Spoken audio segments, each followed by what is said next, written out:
ഏതോ ഒരു സിനിമയിൽ പഴങ്ങളുണ്ടോ എന്ന് ചോദിച്ചപ്പോൾ നല്ല പഴുത്ത തക്കാളി ഉണ്ട് എന്ന് പറഞ്ഞത് ഓർമ്മ വന്നു പോയി. ഈ ക്യാപ്ഷൻ എഴുതിയപ്പോൾ അത് ഓർത്തിട്ട് തന്നെയാണ് അത് എഴുതിയത്. കാണാൻ നല്ല രസമുണ്ട്.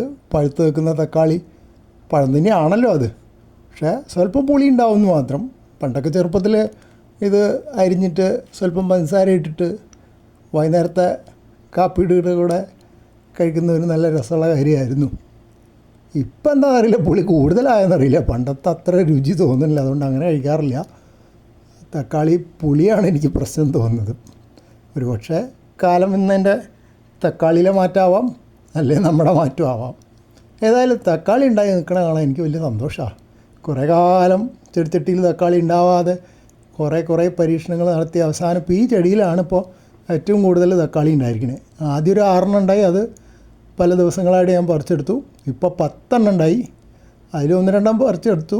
ഇപ്പോൾ 2 ഒരുമിച്ച് പഴുത്തിട്ടുണ്ട്. സാധാരണ ഒരുമിച്ച് പഴുക്കാറില്ല, ഒന്ന് പഴുത്ത് പറിച്ചെടുത്ത് കുറച്ച് ദിവസം കഴിയുമ്പോഴേ അടുത്ത് പഴുക്കുള്ളൂ. അതുകൊണ്ടാണ് അതിനൊരു പ്രത്യേക കൗതുകം തോന്നുന്നത് തക്കാളിപ്പഴം കാണാൻ.